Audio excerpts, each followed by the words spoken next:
نماز کے لیے وضو شرط ہے، اور وہ ایک وضو بھی اگر آپ کا 5 نمازوں کے لیے کفایت کرتا ہے تو ٹھیک ہے، لیکن اگر تم ہر نماز کے ساتھ نئے سرے سے وضو کرو، وضو کے باوجود وضو کرو، تو یہ وائرس سے نجات کا ایک ایسا نسخہ ہے جو صدیاں قبل آمنہ کے لال نے ہمیں عطا کیا۔ تو یہ ہمارا دین ہمیں سکھاتا ہے۔ میں کہتا ہوں کہ سائنس آج بھی سوالی بن کے محمد کی چوکھٹ پہ کھڑی ہے، حضور کی دہلیز پہ کھڑی ہے۔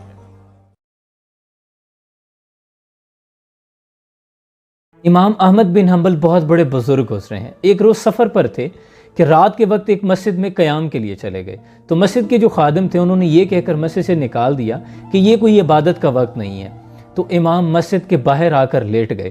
ایک مسافر راگیر گزرا، اس نے کہا حضرت آپ یہاں کیوں لیٹے ہیں؟ کہنے لگے مسافر ہوں، مسجد والوں نے نکال دیا تو یہاں لیٹ گیا۔ اس نے کہا میرے ساتھ گھر چلیے۔ گھر چلے گئے۔ امام احمد بن حنبل نے رات کو اٹھ کر دیکھا کہ وہ شخص جو اس کو گھر لے کے آیا تھا وہ رات کو آٹا گوندھ رہا تھا اور ساتھ میں استغفر اللہ کا ورد کر رہا۔ کوئی بھی کام کرتا تو استغفار کا ورد کرتا۔ امام احمد بن حنبل نے صبح اٹھ کر پوچھ لیا کہ بندے تو اتنا استغفار کرتا ہے، کبھی اس کا کوئی فائدہ دیکھا ہے؟ تو وہ کہنے لگا کہ میں نے اللہ سے آج تک جو بھی مانگا اللہ نے میری ہر دعا قبول کی، بس ایک دعا رہ گئی ہے کہ کبھی امام احمد بن حنبل کو مل سکوں۔ امام کہتے ہیں تو مجھے اللہ نے مسجد سے نکالا، بندے تیرے پاس لے آیا، یہ تیری دعا کا ثمر تھا، یہ استغفار کی برکت۔ واصف علی واصف لکھتے ہیں کہ درود پاک پڑھتے ہوئے اگر آنکھیں نم ہو جائیں تو سمجھ جاؤ کہ حاضری ہو گئی ہے۔ اللہ پڑھتا ہے درود اپنے حبیب پر، رحمان جو کرتا ہے وہ تم بھی کیا کرو، صلی اللہ علیہ وآلہ وسلم۔ جمعہ مبارک۔ ایک ایسا گناہ جس کو ہم بہت ہلکا لیتے ہیں اور بہت کثرت سے کرتے ہیں، کسی شخص کے توبہ کر لینے کے بعد اس کو اس کا ماضی یاد کروانا۔ ابو داؤد شریف کی روایت، حضور اکرم صلی اللہ علیہ وآلہ وسلم نے ارشاد فرمایا کہ اگر کوئی شخص کسی شخص کو اس کے کسی ماضی کے گناہ پر آر دلائے جبکہ وہ اس پر توبہ کر چکا ہو تو اللہ اس شخص کو مرنے سے پہلے ایسے ہی کسی گناہ میں مبتلا کر کے چھوڑے گا۔ استغفر اللہ۔ اللہ تو ایک طرف سورہ فرقان میں فرما رہا ہے کہ اگر کوئی شخص توبہ کر لیتا ہے تو میں اس کے گناہوں کو نیکیوں میں بدل دیتا ہوں۔ وہ تو 70 سال کے مشرک کو معاف فرما دیتا ہے۔ ہم کتنے ظالم لوگ ہیں، ہم اس کو اس کا گناہ بار بار یاد کرواتے ہیں، اس کا ماضی کا آئینہ اس کے سامنے کرتے ہیں۔ کوئی شخص توبہ کا ارادہ کرے، ہم تلوار لیے کھڑے ہوتے ہیں، اس کا ماضی اس کے سامنے لے آتے ہیں۔ اللہ فرماتا ہے کہ کوئی مشرک بھی اگر ایمان لے آئے تو اس کے برے نام سے اس کو مت بلاؤ۔ کیا آپ نے کبھی سوچا کہ آپ کا یہ تنگ کرنے والا بچہ کئی بانجھ ماؤں کا خواب ہے؟ کیا آپ کا چھوٹا سا گھر کئی بے گھر افراد کا خواب ہے؟ اور آپ کے یہ تھوڑے سے پیسے کئی قرض دار لوگوں کا خواب ہے؟ آپ کی یہ چھوٹی سی خوشی کئی اداس لوگوں کا خواب ہے؟ اور آپ کی یہ صحت و تندرست زندگی کئی بیمار افراد کا خواب ہے؟ کیا آپ نے کبھی سوچا کہ دنیا میں کتنے ہی ایسے لوگ ہیں جنہوں نے اس زندگی میں دنیا کا کوئی رنگ نہیں دیکھا؟ کتنے ہی ایسے لوگ ہیں جنہوں نے نہ آج تک کوئی لفظ بولا اور نہ ہی سنا؟ کیا آپ نے کبھی سوچا کہ آپ کی یہ جوانی کسی جیل میں قید و بند مشقت میں نہیں گزر رہی؟ کیا آپ نے کبھی سوچا کہ آپ کے گھر میں پڑا فریج، اے سی، گاڑی وغیرہ یہ نمرود خدائی کا دعویٰ کرنے والے کے پاس بھی نہیں تھی؟ اور یہ نوالا جو آپ کھاتے ہیں پیسوں سے نہیں قسمت سے کھاتے ہیں، اگر اللہ کی مرضی شامل نہ ہو تو یہی نوالا آپ کی جان لے سکتا ہے، لیکن ہم لوگ کم ہی شکر کرتے ہیں۔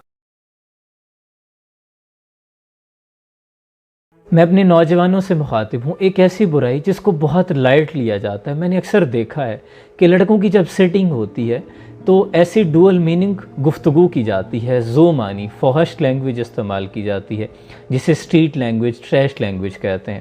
آپس میں گالم گلوچ کی جاتی ہے، ماں بہن کی گالی بھی دی جاتی ہے اور بڑا لائٹ لیا جاتا ہے، جسے سیر و تفریح کہا جاتا ہے۔ اور جو اس میں بہت مہارت رکھتا ہے اس کو کہتے ہیں کہ یہ تو محفل کی جان ہے، اس کو اسپیشل انوائٹ کیا جاتا ہے۔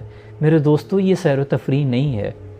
اس نے ہمارے ساتھ بہت بڑا ظلم کیا کہ ہمیں شرم و حیا سے عاری کر دیا، ہمارا دل پتھر ہو گیا۔ بہت زیادہ ہنسنا، مذاق کرنا دل پتھر کر دیتا ہے۔ اللہ کا خوف نہیں رہا۔ یہ زندگی پھولوں کی سیج نہیں ہے۔ Life is not a bad of roses. یہ تو جائے آزمائش تھی، یہ سیر و تفریح کا سامان تو نہیں ہے۔ خدا را اپنی کمپنیاں پاک کریں، اپنی صحبت اچھی رکھیں۔ دنیا میں 2 گناہ ایسے ہیں کہ جن کی سزا دنیا میں ہی مل جاتی ہے، نمبر 1 زنا کرنے والا، اور نمبر 2 والدین کی نافرمانی۔ یعنی یہ 2 عمل کرنے والوں کی سزا ان کو دنیا میں ہی ملے گی، رسوائی دنیا میں ہی ان کا مقدر ہوگی۔ زنا کرنے والے شخص کی دعا قبول نہیں ہوتی، اس سے بڑھ کے اور کیا رسوائی ہوگی کہ زنا کرنے والی عورت سب سے پہلے اس شخص کی نظروں میں گرتی ہے جس کی وہ خواہش پوری کرتی ہے۔ یاد رکھیں، ہر گناہ تب تک دلچسپ ہے جب تک ہو نہیں جاتا۔ یہ اتنا بڑا گناہ ہے کہ زنا کرنے والے شخص کا ایمان رخصت ہو جاتا ہے، یہ اللہ کے عذاب کو خود دعوت دیتا ہے۔ میرے عزیز، آج بھی وقت ہے، جب تک یہ سانسوں کی مہلت ہے، جب تک یہ سانسیں چل رہی ہیں، پکڑ نہیں ہو رہی، تو سمجھے مہلت ہے۔ آج بھی توبہ کریں، اللہ غفور و رحیم ہے، وہ معاف فرما دے گا، لیکن کہیں ایسا نہ ہو کہ بہت دیر ہو جائے۔ اے زوف مدد کر، در احمد پہ گرا دے، دربان کہیں اٹھ، میں کہوں اٹھا نہیں جاتا۔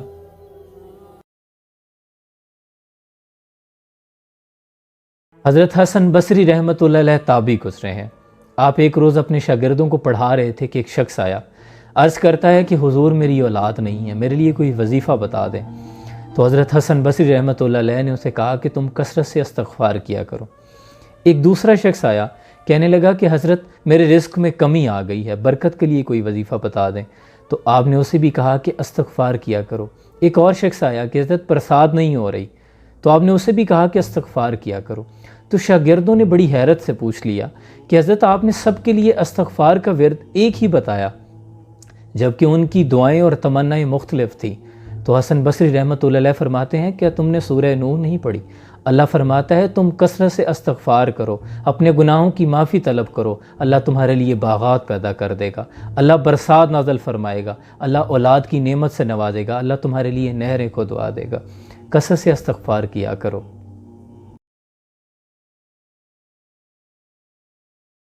میں نے کہا چاچا ظفر، کل میرے ہاں کچھ لوگ افطاری کے لیے آ رہے ہیں، آپ کو پکوڑوں اور سموسوں کے لیے کتنا ایڈوانس دے جاؤں؟ تو چاچا نے کہا کتنے دے سکتے ہو؟ مجھے چاچا کا سوال بڑا توہین آمیز لگا، میں نے مطلوبہ رقم سے زائد پیسے جیب سے نکالے چاچا کے حوالے کر دیے۔ تو چاچا ظفر کہنے لگے تم نے تو میری بڑی پریشانی حل کر دی، اور پیسے میرے ہاتھ پہ رکھے کہنے لگے وہ سامنے جو بڑھیا کھڑی ہے یہ پیسے اس کو دے آؤ۔ میں نے کہا وہ کون ہے؟ چاچا کہنے لگا تم تو رشتوں کے اندھے لوگ ہو، وہ میری بیٹی ہے، ماں ہے، بہن جیسی ہے، تمہیں کیا لگے، پچھلے 3 گھنٹے سے کھڑی ہے، نہ مانگ رہی ہے، نہ کوئی دے رہا ہے، نہ فریاد کرتی ہے، اللہ جانے کیا پریشانی ہے، تم لوگ کیا بھوکا اور پیاسا رہنے کو صرف روزہ سمجھتے ہو؟ یہ پیسے لے جاؤ اور اسے دے دو، شاید اس کے سحر اور افطار کا کچھ بندوبست ہو جائے۔ میں بوجھل قدموں کے ساتھ چاچا ظفر کے پیسے لے کر ان ماں جی کو دینے جا رہا تھا، دل ہی دل میں سوچ رہا تھا کہ ہم اپنے ہی لوگوں کو افطاری کروانا بڑا اعزاز سمجھتے ہیں، چاچا کی آنکھ سے کیوں نہیں دے؟ سن رسول اللہ نے کیا فرمایا؟ فرمایا من سب نبیا فاقتلوہ، فرمایا قیامت تک جو نبی کے بارے میں بات کرے اس کو کاٹ کر رکھ دو، یہ میرا فرمان ہے۔ رسول اللہ نے لبیک یا رسول اللہ، لبیک یا رسول اللہ، حاضر ہے یا نبی یا رسول اللہ، حاضر ہے یا نبی یا رسول اللہ، لبیک یا رسول اللہ، لبیک لبیک یا رسول اللہ۔